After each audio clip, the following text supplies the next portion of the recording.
Meus irmãos, graça e paz, mais um dia da nossa leitura bíblica, continuando a falar acerca da praticidade ou das questões práticas acerca da santidade. Em Levítico capítulo 19 mostra muitos aspectos dos 10 mandamentos. Eu quero destacar ainda o que Tiago diz, no capítulo 1, versículo 22, que nós devemos não ser ouvintes somente da palavra, mas também praticantes dela. E Levítico 19 conta justamente sobre isso, a prática diária acerca da lei de Deus. Então o autor já se inicia dizendo, olha, dê as seguintes ordens ao meu povo de Israel.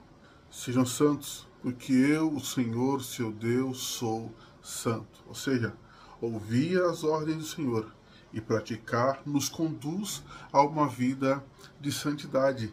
E embora não haja uma ordem acerca dos mandamentos no capítulo 19, eu quero destacar alguns conjuntos para simplificar a nossa ideia. O autor fala sobre a importância de guardar o sábado, de não adorar a outros ídolos e também não consultar a médiuns. Seria o primeiro aspecto, porque nós devemos adorar e buscar somente ao Senhor.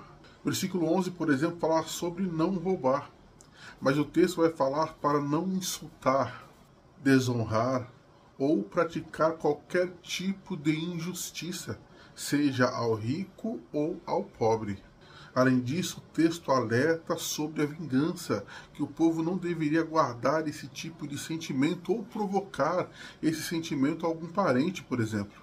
O verso 3 vai falar sobre a importância de honrar pai e mãe, mas o versículo 32 vai falar sobre os anciãos que deveriam ser honrados no meio do povo.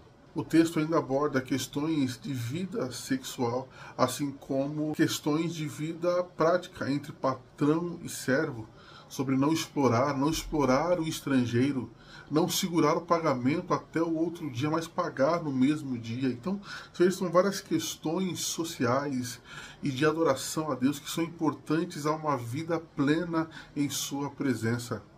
Lembre sempre, seja santo como o Senhor, nosso Deus, é santo. Entrando no capítulo 20, o texto vai tratar sobre a pena aos pecados, aos transgressores da lei.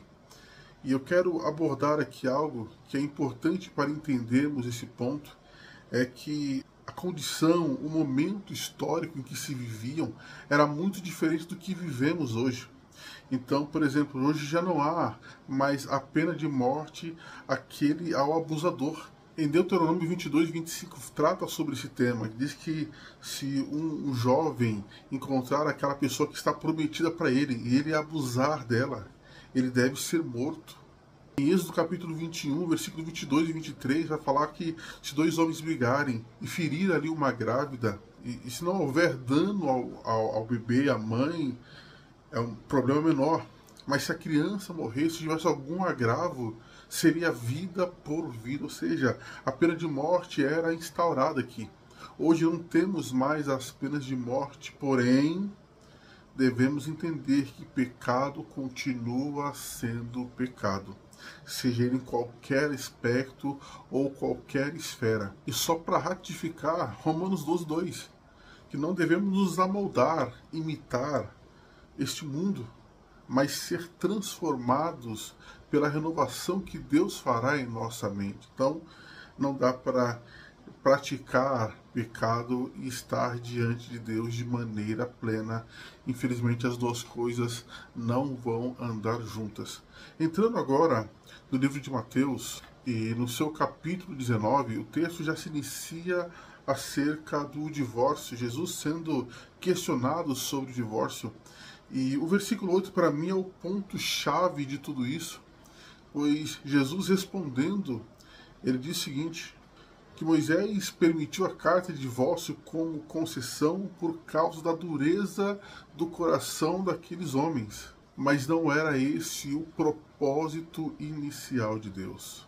Então, a originalidade do casamento, ser uma só carne, nos conduz de fato a uma vida constante, diária, de sacrifícios, de propósito original.